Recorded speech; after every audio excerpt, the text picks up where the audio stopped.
On ouvre ce journal par le focus politique consacré ce soir à la présidentielle ivoirienne qui se tiendra le 25 octobre prochain. Ils étaient 60 candidats au départ, mais au final, ils ne seront que 5 retenus par le Conseil constitutionnel, dont le président sortant Alassane Ouattara, mais sans 2 poids lourds, Tidiane Thiam et Laurent Gbagbo. À plus d'un mois de la présidentielle ivoirienne, nous faisons donc un focus politique avec Richard Banigas, professeur de sciences politiques et de chercheur au CRI. Il travaille depuis plus de 25 ans sur la Côte d'Ivoire, co-auteur entre autres avec Amando Koutolo de La guerre des papiers en Côte d'Ivoire, apparaître le 25 octobre aux éditions Cartala. Merci beaucoup Richard Banigas d'être avec nous. Alors dites-nous tout. Merci. La liste définitive de candidats continue de faire couler beaucoup d'encre, publiée il y a plus d'une semaine. Peut-on voir une stratégie de fragmentation calculée de l'opposition ivoirienne ? Oui, de toute évidence, c'est une liste effectivement qui est un petit peu cousue de fil blanc, qui est une liste taillée sur mesure également, pour que Alassane Ouattara puisse, avoir un boulevard vers son 4e mandat, et aussi, comme vous le suggérez fort justement, diviser encore plus l'opposition, puisque les candidatures invalidées, on les connaît, celles de Laurent Gbagbo, Thiam, mais aussi, il faut le rappeler, Afin Guessan, qui avait pu être en compétition en 2020 avec Bédier. Là, les candidatures validées, celle de Simone Gbagbo, celle d'Awad Donmelo, pour ce qui est, disons, du clan qui auparavant représentait la gauche gbagbiste.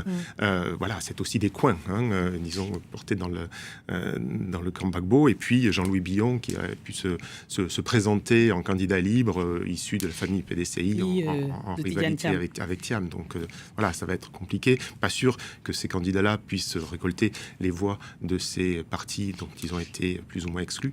Mais en tout cas, c'est une des stratégies du pouvoir de toute évidence. Alors, quelle va être la réaction de l'opposition? L'alliance PDCI, PPACI marque une tentative de front uni face au pouvoir, mais est-ce que ça va tenir ?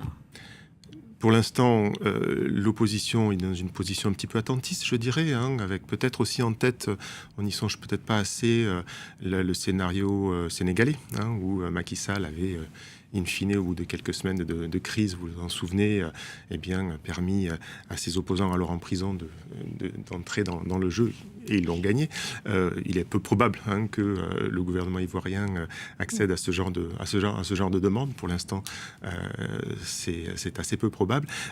Du côté, disons, qu'au Sénégal, l'opposant était resté en prison et il avait été placé au pied levé. Et puis là, les questions juridiques et judiciaires sont tellement complexes et différentes aussi en Côte d'Ivoire c'est absolument improbable. Mais si l'on s'imagine effectivement une réédition des affrontements qui avaient eu lieu en 2020, il faut se souvenir de ce qui s'était passé en 2020 avec l'appel au boycott actif, à la désobéissance civile de l'opposition, qui avait quand même mis pas mal de gens dans la rue, ainsi que aussi, il faut s'en souvenir, la non-reconnaissance de l'élection d'Alassane Ouattara par le gouvernement l'opposition qui avait essayé de mettre en place un gouvernement parallèle et qui s'était soldé par de très très fortes répressions, de nombreuses violences, qui avaient une centaine de morts, 80 officiels, mais sans doute beaucoup plus. Est-ce qu'aujourd'hui on est dans cette configuration ?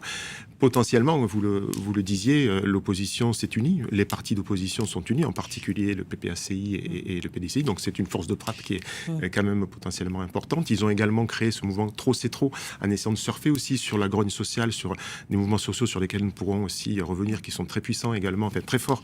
Il y a beaucoup de frustration sociale autour de la gestion du pouvoir, et on a vu lorsque des manifestations ont commencé début août qu'ils étaient capables de mettre des gens dans la rue. Mais est-ce que tout ça peut peser face au RHDP de Alassane Ouattara ? C'est toute la question. Moi, je crois que la question du 4e mandat, par exemple, mais n'a pas du tout été évoquée. Et assez peu opératoire. C'était, vous vous en souvenez, un élément central, la question des 3e mandats dans toute l'Afrique francophone et pas que. En 2020, ils ont essayé de mobiliser autour de ça. Ça a été relativement un échec. C'est le premier point. Donc ça risque d'être compliqué. Évidemment, les oppositions sont extrêmement divisées, en interne même, puisqu'on a vu que certains sont sortis de leur propre parti pour candidater. Et puis, il faut aussi le dire, les associations, la société civile en Côte d'Ivoire est relativement faible par rapport à d'autres pays. Si l'on songe, par exemple, au Burkina Faso, où, lorsque Blaise Compaoré était tombé, il y avait vraiment une puissance du mouvement citoyen citoyens qui n'existent pas véritablement en Côte d'Ivoire, et puis les moyens, tout simplement, financiers. Le FPI de l'époque et puis les bagbistes d'aujourd'hui ont été très largement affaiblis aussi dans l'après-guerre, et puis la capacité de répression du régime qui, au fond, comme sous d'autres cieux, y compris les nôtres, fait fi du mouvement social. Donc voilà, ça va être une situation très compliquée, je pense. Alors c'est intéressant, il y a un autre point que vous soulignez dans vos travaux qu'on retrouve. On souligne l'âge des candidats. On pense à Alassane Ouattara qui a 83 ans, même Gbagbo, même s'il est exclu, il a 80 ans. La question, ce que vous appelez la corocratie, est-ce que vous pouvez nous expliquer ?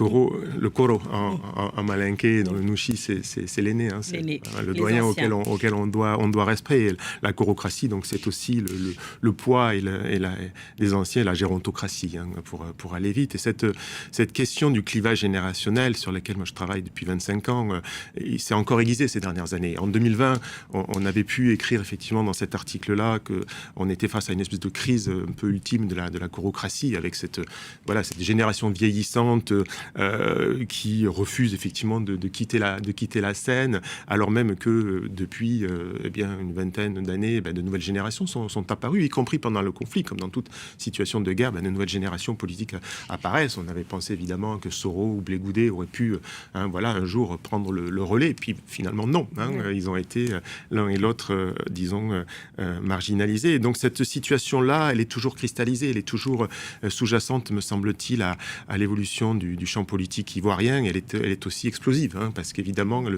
elle se conjugue avec la crise sociale que j'évoquais tout à l'heure. Oui. Merci beaucoup, Richard Banegas, d'être venu dans ce journal de l'Afrique. Je rappelle, votre ouvrage apparaît le 25 octobre aux éditions Cartala, La guerre des papiers en Côte d'Ivoire, co-écrit avec Amando Coutolo. Merci beaucoup d'être venu. Merci de votre accueil.